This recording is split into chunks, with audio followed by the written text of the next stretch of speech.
जय श्री राम, जय श्री राम। कन्हैया कन्हैया कन्हैया कन्हैया कन्हैया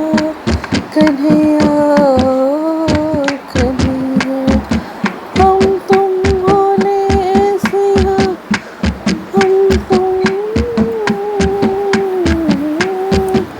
हम तुम भोले सिया जग है जुल्मी प्रीति को पाप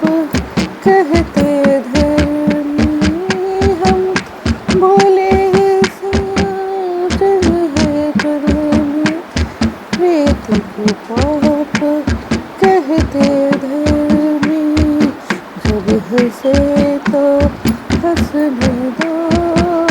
जब हंसे हंसने दो तुम न हंसियो जब हंसे हंसने दो तुम न हंसियो जब हंसे हंसे तुम हंसे तो जुल्म हो जाए तुम हंसे तो जुल्म हो जाए हमारी अटरिया आजा रे सवरिया हमारी अटरिया आजा रे कन्हैया देखा देखे तनिक हो जाए रे हमारी अटरिया आजा रे कन्हैया देखा देखे तनिक हो जाए जगह से तो हंसे तुम ना हंसियो तुम हंसे तो जुल्म हो जाए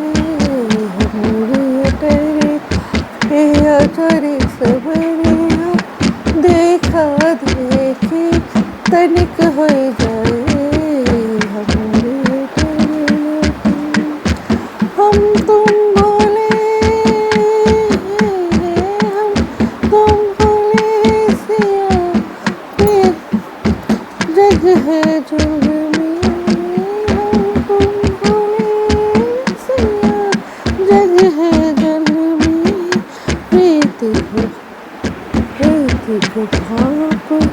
कहता धर्मी हम भोले सिया जग है जुल्मी प्रीति को पाप कहता धर्मी प्रेम की भिक्षा मांगे भिखारन प्रेम की भिक्षा मांगे भिखारन लाज हमारे रखियो मेरे सावन प्रेम की भिक्षा मांगे भिखारन प्रेम की भिक्षा मांगे भिखारन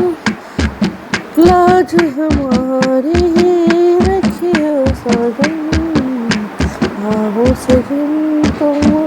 हमरे द्वारे आओ सजन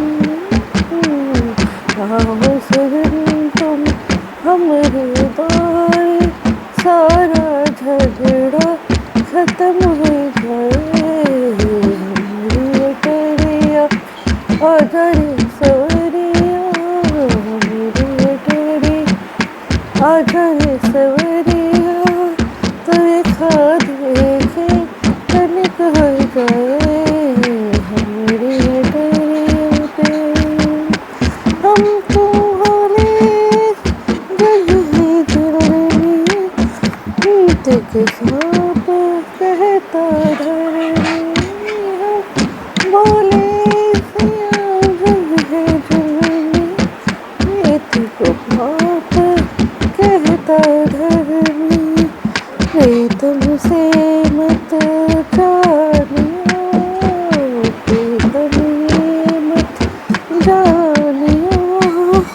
तुम बिछड़े मोहे चैन प्रीतम ये मत जानियो तुम बिछड़े हमें चैन जैसे जल बिन मछली जैसे जल बिन मछली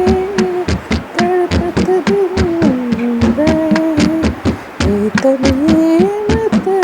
जानियो कि तुम्हें मत जानियो तुम बिन बिछड़े मोहे जैसे दिन बिन मछली तड़पे दिन बुरे मेरी डरिया आदर सवरिया मेरे हम पे आदर सवरिया देखा देखे तनिक हो जाए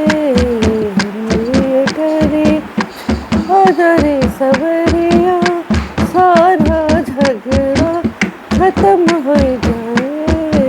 हमरे डरे नैन से नैन मिले जब सजना नैन मिले जब सजना सारा झगड़ा खत्म हो जाए हमरे डर पे अगर कन्हैया झगड़ा खत्म हो जाए हमरे डरिया हम तुम बोले से अलग है घर में खेत के पाप कहता धर्मी हम बोले से अलग है घर में खेत के पाप कहता धर्मी जग से न कहियो ये बाता बस की जग से न कहियो ये बाता बस की जग सुनियो तो चलन हो जाए हमें डरिया पे आदर सवरिया देखा देखे तनिक हो जाए हमें डरिया आदर कन्हैया देखा देखे तनिक हो जाए रे हमें डरिया कान्हा मोरे कान्हा कान्हा निस दिन में करो तेरी पूजा नैनों में नहीं कोई आए दूजा मोरे कन्हैया मोरे ऐसे निस दिन में करूं तेरी ही पूजा नैनों में नहीं आए कोई दो मानो कसम मानो कसम झूठ बोले हम मानो कसम आज झूठ बोले हम ये जिंदगानी खत्म हो जाए रे हमारे डरिया आदर कन्हैया हमारे रिया पे आदर सवरिया देखा देखे तनिक हो जाए रे हमारे डरिया हमारी हटनिया जब तक जिंदगानी तब तक जमाना जब तक जिंदगानी तब तक जमाना चाहे जिसे जी भर के सताना जब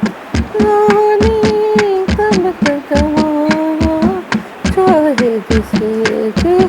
भर के सताना मोरे कन्हैया मोरे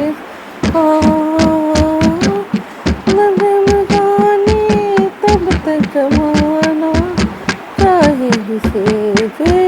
भर के सदा याद रखियो तब कोई न चाहे याद रखियो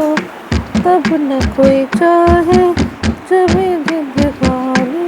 खत्म हो जाए रे याद रखियो तब कोई न चाहे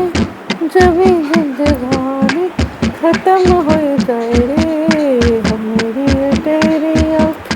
आदर कन्हैया हमारी डरिया आदर सवरिया देखा देखे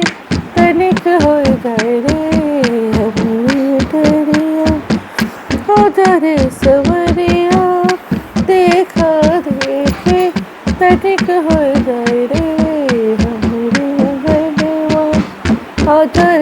सजनवा सारा झगड़ा खत्म हो जाए रे मेरे अंगने आजा रे सजनवा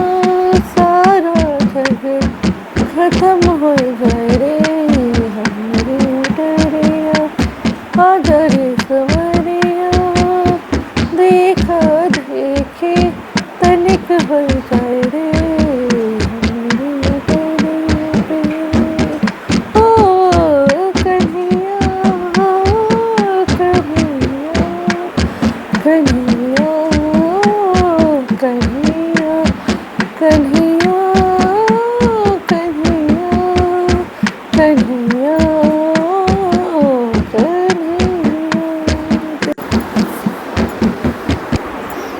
जय श्री राम जय श्री। अब सुख सागर का दूसरा स्कंद का पहला अध्याय। सुखदेव जी का श्री भगवान की कथा आरंभ कर राजा परीक्षित को परमेश्वर का अवतार धारण करने का उद्देश्य बताना। जय जय जगदम्बिके जला जरा जंजाल जय जाया जो जीव दे जड़ जंगम जगपाल कृपा कृष्ण कृपा संसार में दुर्गम सुगम बनाए हर नारायण कहते हरि श्री हरि शिव के सुख ध्याय। पहला अध्याय। श्री सुखदेव जी का राजा परीक्षित को धीरज देकर श्रीमद् भागवत की स्तुति वर्णन करना। श्री जी ने कहा, हे श्रीश्वर, जब इस प्रकार प्रार्थना कर राजा परीक्षित सुखदेव जी से कह रहे थे, तब सुखदेव जी ने यह सुनकर कहने लगे, हे राजा, आप धन्य हैं जो इस प्रकार संसारी मोह से विरक्त हो कर भवसागर के पार उतरने का रास्ता पूछे, क्योंकि आजकल संसारी लोगों का मन धन पुत्र नारी में लगकर सारी आयु भारी दुख उठाता रहता है, परंतु फिर भी वह अनारी वृंदावन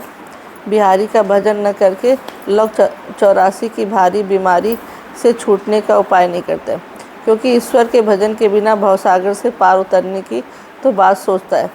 वह अग्नि में शीतलता और आकाश में पुष्प लता प्राप्त करना चाहता है। इसलिए प्रत्येक पुरुष व प्राणी का यह पहला कर्तव्य है कि वह परमेश्वर की प्रेम से प्रार्थना करता हुआ अपना चित्त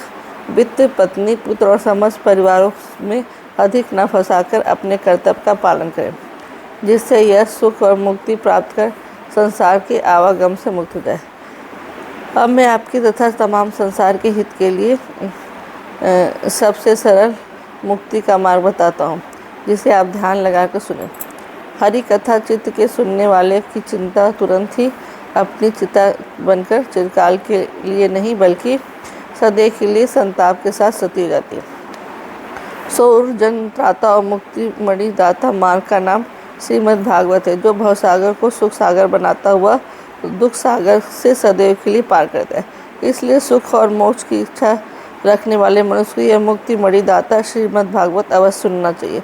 यह तमाम वेदों का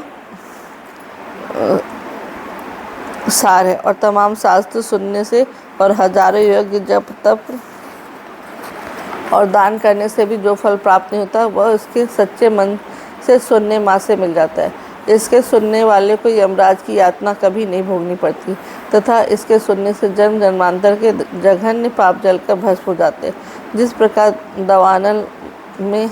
दरखत और दूब की पत्तियां जलकर राख हो जाती हैं, सो तुमको अपनी मुक्ति के लिए श्रीमद् भागवत की कथा सुननी चाहिए। यह सुनकर राजा परीक्षित करने लगे, मुनिराज, यदि यह बात इसी तरह ठीक है तो क्या कारण है कि जो इस ऋषिवर और मुनीश्वर ने यह बात नहीं कही।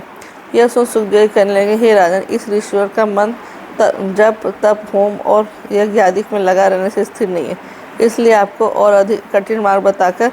सरल उपाय पर नहीं चला सकते। और हमने अपने और संसार के लिए इस कथा को अपने पिता से सुना है। केवल जब से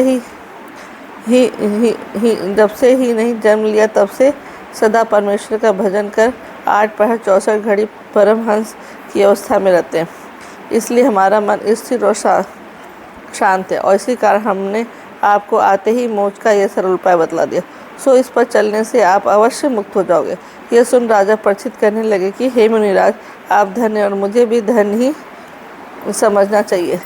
आप जैसे महात्माओं के अंत समय दर्शन प्राप्त हुआ है, परंतु भगवान मेरी आयु के केवल 7 दिन शेष है, तो सो क्या 7 दिन में ही संसार सागर से सदा के लिए पार हो जाऊंगा। यह सुन सुखदेव जी कहने लगे कि हे राजन, आपकी आयु के तो 7 दिन बहुत है। राजा खटवांग तो केवल 2 घड़ी में ही मुक्त होकर भवसागर से पार हो गया था। सो तुमको भयभीत नहीं होना चाहिए, क्योंकि अंत समय भगवान का केवल एक नाम उच्चारण करने वाला पल में ही संसार सागर से पार हो जाता है। यह सुनकर राजा परीक्षित कहने लगे कि हे मुनिराज, राजा खटवांग 2 घड़ी में किस प्रकार मुक्त हुआ था, कृपा कर यह कथा सुनाइए। सुखदेव जी कहने लगे, त्रेता युग में यह खटवांग नाम करके अयोध्या का राजा हुआ, जो बड़ा धर्मात्मा, नीतिवान, गुणवान, न्यायकारी था और अपनी प्रजा को सदा सुख देकर पुत्रों की तरह पालन करता था, और जिसका 7 द्वीपों में राज था। सो एक समय का वृत्तांत है कि देवता और दैत्यों में संग्राम छिड़ जाने पर दैत्यों ने देवताओं को पराजित कर दिया। तब वह बहुत दुखी हुए। तो देवगुरु बृहस्पति जी ने इंद्र को बतलाया कि देवराज, तुम अयोध्या में जा खटवांग के पास जाओ और जिस प्रकार भी हो उनको यहाँ लाओ, क्योंकि मुझे पूरी आशा है कि वे युद्ध में दैत्यों को हराकर फिर सिंहासन रूढ़ कर देंगे। गुरुदेव की यह बात सुन राजा इंद्र खटवांग के पास गए और उन्हें जाकर अपना सारा हाल आदि से अंत तक कर सुनाया, जिसे सुनकर उन्हें जानकर राजा ने उन्हें दंडवत प्रणाम कर आदर से आसन बिठा प्रेम पूर्वक कहा कि हे देवराज, आज मेरे अहोभाग्य जो आपने इस समय मुझे दर्शन देकर कृतार्थ किया, और इससे बढ़कर और क्या पूर्ण हो सकता है। तो आपकी सहायता करूं, इसलिए मुझे आपके साथ युद्ध के लिए अवश्य चलना चाहिए। तदनंतर राजा खटवांग उड़न खटोले पर बैठकर राजा इंद्र के साथ दैत्यों से युद्ध करने के लिए चले गए और फिर उनको समर में हराकर इंद्र को फिर उसके सिंहासन पर विराजमान कर दिया। इस प्रकार कई दिन बीत जाने के पश्चात राजा ने एक दिन इंद्र को अपने देश में लौटने के लिए कहा। सो देवराज ने जब उनके जाने का हाल सुना तो उनसे कहा कि राजन, आपने हमारी बड़ी सहायता की, इसलिए हम आपको कृतज्ञ हैं और आपको बहुत प्रसन्न होकर कहते हैं कि आप हमसे मन इच्छा वरदान मांगे। तब राजा ने कहा कि हे इंद्र, वरदान मांगने से पहले आप ये बताइए कि मेरी आयु कितनी थी, क्योंकि इस समय मैं बहुत वृद्ध हो चुका हूँ। यह सुन देवराज ने भगवान का ध्यान कर राजा को बतलाया कि हे खटवांग, आपकी आयु केवल 4 घड़ी शेष है। यह सुन राजा ने कहा कि मुझे जितना शीघ्र हो सके उतनी शीघ्रता से भरत खंड के बीच अयोध्या में भिजवा दीजिए, क्योंकि कहा है, जन्मभूमि जननी जहाँ वहाँ स्वर्ग सुख सर्व जन, इन बिन भोग वृथा सभी, द्रव और अरु खर। यह बात सुनकर देवराज ने शीघ्रगामी से वायुमान मंगा राजा खटवांग को सवार करके 2 घड़ी में ही अयोध्यापुरी पहुंचा दिया। तब राजा ने वहां पहुंचकर शेष 2 घड़ियों में ही अपने पुत्र को राज्य और जितना उससे हो सका उतना अनाथ और दीनों को दान देकर संसार माया मोह को त्याग सरयू के किनारे समाधि लाकर योगाभ्यास में अपने प्राण त्याग संसारी बंधनों को तोड़ मुक्ति प्राप्त की। सो होए राजन, इस प्रकार राजा खटवांग ने 2 घड़ी में ही मुक्ति प्राप्त की थी।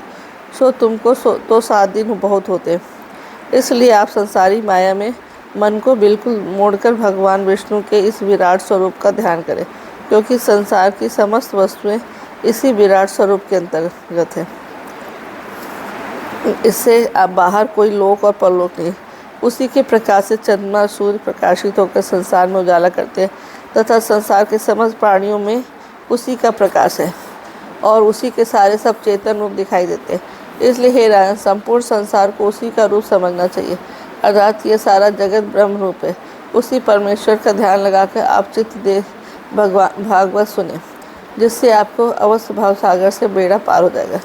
यह सुन राजा परीक्षित ने हाथ जोड़कर कहा कि हे मुनिराज, मुझे पूर्ण रूप से उस परमेश्वर के विराट स्वरूप को सुनाइए और साथ ही यह भी बताइए कि किस आसन से किस प्रकार बैठकर उसका ध्यान किस प्रकार करना चाहिए। तब सुखदेव जी कहने लगे कि हे राजन, उन परम ब्रह्म परमेश्वर कमलासन पर बैठकर 2 प्रकार से ध्यान किया जाता है। विराट रूप को नेत्रों से ध्यान किया जाता है, तो पहले विराट रूप का ही ध्यान करना चाहिए। सो उनके विराट स्वरूप का मैं आपके सामने वर्णन करता हूँ, सो ध्यान लगा कर सुनो। उन विराट भगवान के पाताल लोक पैर, रसतल लोक पिंडली सुतल लोक जंघा बितल और अतल लोक नितम भूमि कमर नव नाभि ज्योतिष चक्र जहाँ सूर्य और चंद्रमा निवास करते हैं, हृदय महलोक कंठ जन लोक मुख तप लोक मस्तक और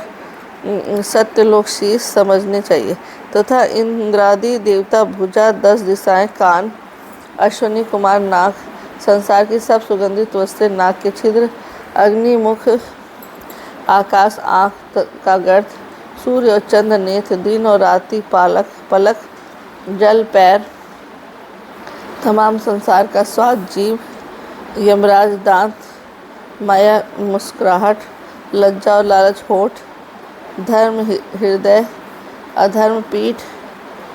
सब प्रकार के बीच शरीर के और मेघमाला शिखर के बाल इंद्रियों नस नदियाँ नस पहाड़ हड्डी सागर पेट पवन श्वास चित्त चंद्रमा वर्षा का जल वीर संध्या और सुबह वस्त्र समझना चाहिए एवं इस विराट भगवान की बुद्धि से मनुष्य नखों से गधा घोड़ा और खच्चर जंघा से मृग आदि समस्त पशु जिह्वा से पक्षी स्वर से गंधर्व अप्सरा विद्याधर और चारण मर्म से तमाम यज्ञादिक पैदा हुए हैं। सो हे राजन, इस प्रकार उस विराट भगवान का ध्यान करते करते सब जब ज्ञान हो जाए तो फिर उनके सूक्ष्म रूप का ध्यान करना चाहिए। इति सुख सागर द्वितीय स्कंदे प्रथम अध्याय। श्रीमन्नारायण नारायण हरि हरि भजमन्नारायण नारायण हरि हरि श्रीमन्नारायण नारायण हरि हरि भजमन्नारायण नारायण हरि हरि श्रीमन्नारायण नारायण हरि भजमन्नारायण नारायण हरि हरि श्रीमन्नारायण नारायण हरि हरि भजमन्नारायण नारायण हरि हरि श्रीमन्नारायण नारायण हरि हरि। आरती श्रीमद् भागवत जी दाता है सुख मुक्ति श्री की जगहित व्यास मुनीस बना सुख सुखदेव जिसे फिर गाई से निपट मुक्ति पाई सप्ताह यज्ञ विशेष विधि की आरती श्री मद् भागवत जी की गुणकारी से पापी तारे दे पाए सभी दुख टारे ऋषि मुनि जिसके गुण गाहा मेटत पीड़ा तन मन जी की आरती श्री मद् भागवत जी की जिसके सुनी कथा मन लाकर काम को दे अभिमान हट धन्यवाद व मुक्ति पाकर इच्छा फेर न वस्तु किसी की आरती श्री भागवत जी की सुख संपत्ति सुख देने वा भक्त नाम नित खेने वा दुख दरिद्र हर देने वाली हर नार माँ मुक्ति की आरती श्रीमद् भागवत जी की आरती श्रीमद् भागवत जी की दाता है श्री मुक्ति श्री की आरती श्रीमद् की दाता